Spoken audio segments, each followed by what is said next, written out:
Hello dear students, welcome back to my channel BK Munna Lal. आज मैं आपको नरेशन क्या होता है, इसके अंतर्गत डायरेक्ट स्पीच और इनडायरेक्ट स्पीच और डायरेक्ट स्पीच से इनडायरेक्ट स्पीच को कैसे चेंज करते हैं, कैसे बदलते हैं, इन सारे टॉपिक्स पर हम चर्चा करने वाले हैं। डियर स्टूडेंट्स, सबसे पहले हम ये जानेंगे कि नरेशन क्या होता है, डायरेक्ट स्पीच किसे कहते हैं और इनडायरेक्ट स्पीच किसे कहते हैं। ये सब चीज़ें हम आज जानेंगे। तो देखिए, नरेशन वर्ड है जिसका अर्थ होता है कथन। नरेशन नरेशन शब्द नरेट से बना है, जिसका अर्थ है टू से और टू स्टेट। जैसे राम ने कहा, आई लव माई कंट्री। ये सेंटेंस ना तो डायरेक्ट स्पीच है ना ही इनडायरेक्ट स्पीच है।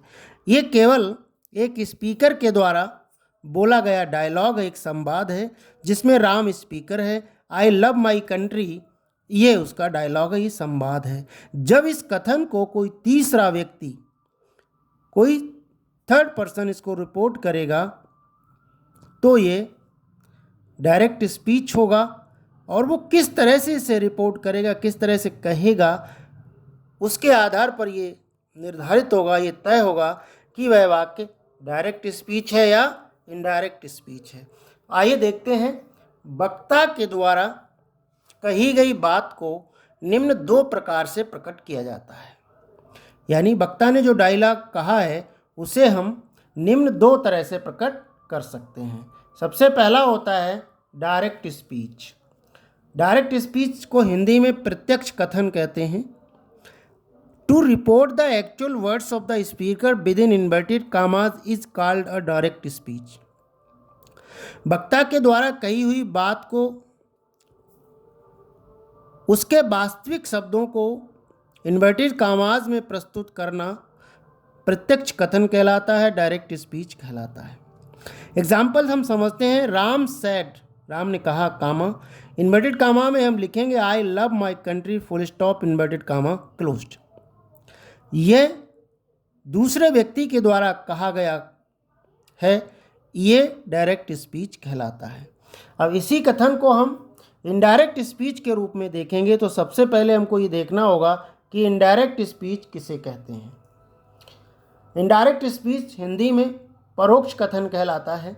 Indirect speech is a way of reporting what someone said without using their actual words.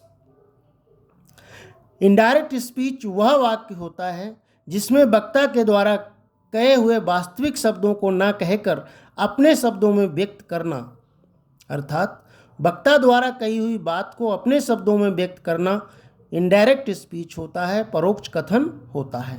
अब हम देखेंगे, राम ने कहा था, Ram said I love my country. इसे इनडायरेक्ट मेथड में जब हम कहेंगे तो Ram said that he loved his country. Ram ने कहा कि वह अपने देश को प्रेम करता था। अब हम देखेंगे, पहले राम ने कहा Ram said I love my country और इनडायरेक्ट में कहा Ram said that he loved his country. पहले वाले वाक्य से डायरेक्ट स्पीच से इनडायरेक्ट स्पीच में कुछ परिवर्तन हुए हैं।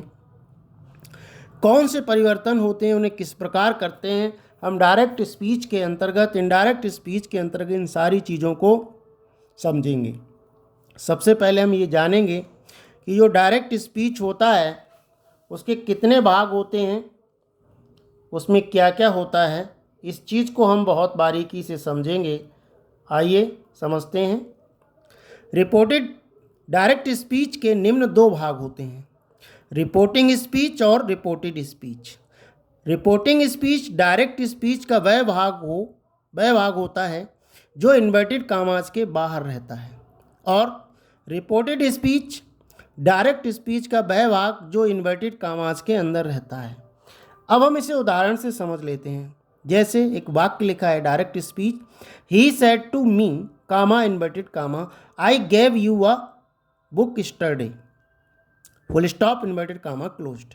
अब हम इस सेंटेंस को देखकर ये जान सकते हैं कि एक भाग इन्वर्टेड कामा से पहले का है, कामा से पहले लिखा गया है, ही सेड टू मी, इसे हम रिपोर्टिंग स्पीच कहते हैं। और जो भाग इन्वर्टेड कामा के अंतर्गत लिखा है, अंदर लिखा है, उसे हम रिपोर्टेड स्पीच कहते हैं। दोनों ही स्पीचेस के सब्जेक्ट वर्ब और ऑब्जेक्ट हैं।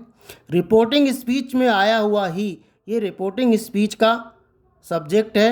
सेड ये रिपोर्टिंग स्पीच की वर्ब है और टू मी ये रिपोर्टेड स्पीच का ऑब्जेक्ट है। ठीक इसी तरह से रिपोर्टेड स्पीच में आई रिपोर्टेड स्पीच का सब्जेक्ट है, गैप रिपोर्टेड स्पीच की क्रिया है और यू रिपोर्टेड स्पीच का ऑब्जेक्ट है। इनको जानना इसलिए आवश्यक है क्योंकि डायरेक्ट से इनडायरेक्ट स्पीच में परिवर्तन करते समय हमें कुछ चेंजेस करने होते हैं इन्हीं के आधार पर। यहाँ विशेष तौर पर हमें ध्यान ये देना है कि रिपोर्टिंग स्पीच में आए हुए सब्जेक्ट वर्ब तथा ऑब्जेक्ट रिपोर्टिंग स्पीच के सब्जेक्ट वर्ब तथा ऑब्जेक्ट कहलाते हैं और रिपोर्टेड स्पीच में आए हुए सब्जेक्ट वर्ब तथा ऑब्जेक्ट रिपोर्टेड स्पीच के सब्जेक्ट वर्ब तथा ऑब्जेक्ट कहलाते हैं। आशा है डियर स्टूडेंट्स आप बहुत अच्छे से समझ गए होंगे कि एक डायरेक्ट स्पीच क्या होता है और इनडायरेक्ट स्पीच क्या होता है, डायरेक्ट स्पीच के कितने भाग होते हैं और उसमें आए हुए सब्जेक्ट वर्ब तथा ऑब्जेक्ट कहाँ कहाँ होते हैं, कौन से सब्जेक्ट को रिपोर्टिंग स्पीच का सब्जेक्ट कहते हैं, कौन से को रिपोर्टिंग स्पीच की वर्ब कहते हैं और किस ऑब्जेक्ट को रिपोर्टिंग स्पीच का ऑब्जेक्ट कहते हैं। ठीक इसी तरह से रिपोर्टेड स्पीच के सब्जेक्ट वर्ब और ऑब्जेक्ट को आप जान गए होंगे। आशा है आपको ये वीडियो पसंद आया होगा।